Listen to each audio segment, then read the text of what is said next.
अगर आप अपनी माँ से प्यार करते हो और उनको खुश देखना चाहते हो तो चैनल को सब्सक्राइब करो, लाइक करो। बहुत ही जल्द आपको खुशखबरी मिलेगी। प्लीज वीडियो को लास्ट तक जरूर देखें। सास बहू का टूर्नामेंट। यह कहानी एक छोटे से गांव की है, जहां एक छोटे से घर में सास और बहू के बीच एक मजेदार टूर्नामेंट हुआ। यह टूर्नामेंट न सिर्फ हंसी और मस्ती से भरा था, बल्कि परिवार के रिश्तों को भी और मजबूत बना गया। यह कहानी सास और बहू के रिश्ते की एक नई परिभाषा पेश करती है, जिसमें संघर्ष, प्यार और समझदारी के साथ साथ एक अजीब सी दोस्ती भी पनपी। कहानी की शुरुआत। गांव के एक छोटे से घर में सास और बहू एक साथ रहती थीं। सास का नाम थी माया देवी और बहू का नाम था राधा। माया देवी अपने समय की काफी सख्त और अनुशासित महिला थीं। उनका मानना था कि घर के हर काम में एक निश्चित तरीका और रिवाज होना चाहिए। राधा, जो कि थोड़ी युवा और थोड़ी आधुनिक थी, उसे हमेशा यह लगता कि माया देवी की सख्ती कभी कभी ज्यादा हो जाती है। फिर भी राधा ने कभी भी अपनी सास का विरोध नहीं किया और हर काम में उनकी मदद करने की कोशिश की। लेकिन जैसे जैसे समय बीतता गया, सास और बहू के बीच नोकझोंक बढ़ने लगी। राधा को लगता कि माया देवी उसे अपनी तरह से हर काम करने के लिए कहती थीं, जबकि माया देवी को लगता कि राधा घर के कामों को हल्के में लेती है और कभी कभी शिथिल हो जाती है। इन छोटी मोटी बातों को लेकर दोनों के बीच अक्सर झगड़े हो जाते थे। एक दिन गांव में होने वाले वार्षिक मेले की घोषणा हुई और इस बार मेले में एक खास प्रतियोगिता रखी गई थी, जिसका नाम था सास बहू का टूर्नामेंट। यह टूर्नामेंट सिर्फ सास और बहू के रिश्ते को मजेदार तरीके से परखने के लिए था। प्रतियोगिता के आयोजकों का कहना था कि यह प्रतियोगिता घर के काम, खाने पीने, पारंपरिक खेल और चुटकुलों के मुकाबले पर आधारित होगी। एक साथ मिलकर सास और बहू को अपनी टीम बनानी होगी और विभिन्न गतिविधियों में हिस्सा लेना होगा। राधा और माया देवी को इस प्रतियोगिता के बारे में पता चला तो दोनों ने एक दूसरे की तरफ संजीदगी से देखा।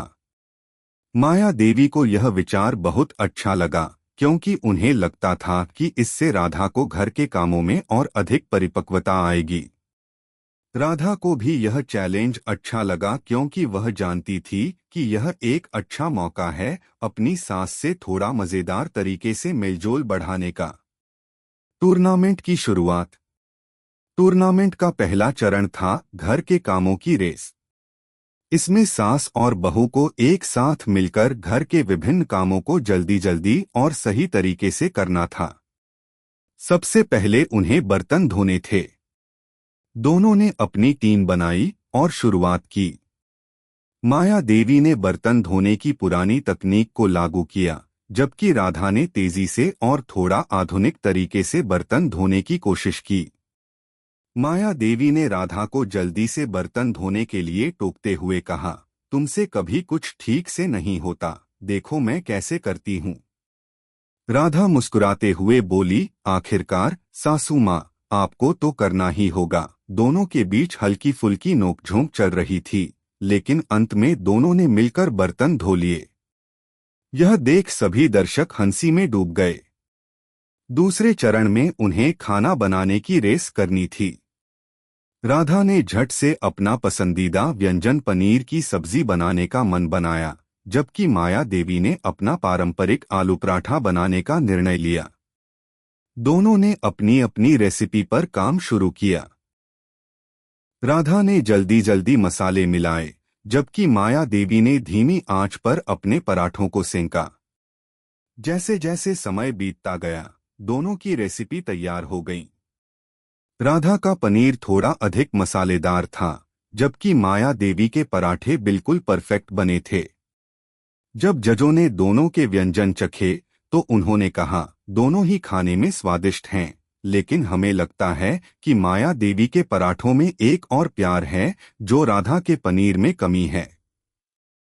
हालांकि यह भी मजेदार था, क्योंकि राधा ने मुस्कुराते हुए कहा, अगर मेरी सास भी थोड़ी तेज होती तो वो भी मेरे जैसा मसालेदार खाना बना सकती थीं। यह सुनकर सभी हंसी से लोटपोट हो गए। अंतिम मुकाबला। अब टूर्नामेंट का आखिरी और सबसे दिलचस्प दौर था, सास बहू का चुटकुला मुकाबला। इसमें दोनों को अपने अपने सबसे मजेदार चुटकुले सुनाने थे। राधा ने एक बार अपनी सास को देखकर कहा, सासू माँ, आप कहती हो कि मैं जल्दी जल्दी काम करती हूँ, लेकिन क्या आपको पता है कि मैं कितनी भी जल्दी काम कर लूँ, आप हमेशा मुझे और तेजी से करने की सलाह देती हो। माया देवी ने मुस्कुराते हुए कहा, अरे बेटी, जो हम लोग नहीं कर सकते वह हमारा अनुभव जरूर कर सकता है। फिर दोनों ने मिलकर एक दूसरे के बारे में कुछ मजेदार किस्से और हंसी मजाक सुनाए। यह देख बाकी परिवार के लोग भी हंसी से लोटपोट हो गए। सभी ने माना कि इस मुकाबले में दोनों ही हंसी में जीत गईं। समाप्ति। टूर्नामेंट खत्म हुआ और परिणाम आया। हालांकि यह प्रतियोगिता कोई बड़ी पुरस्कार या ट्रॉफी जीतने के लिए नहीं थी, बल्कि यह सास और बहू के रिश्ते को मजेदार तरीके से परखने का एक तरीका था। और इसने सफलतापूर्वक दोनों के बीच की खट्टी मीठी बातों को एक नए दृष्टिकोण से देखने का मौका दिया। राधा और माया देवी दोनों ने एक दूसरे को गले लगाया और कहा, आज के इस टूर्नामेंट में हम दोनों ही विजेता हैं। यह टूर्नामेंट केवल एक मजेदार घटना नहीं थी, बल्कि इसने सास और बहू के रिश्ते को समझने और एक दूसरे के विचारों का सम्मान करने का एक नया तरीका सिखाया।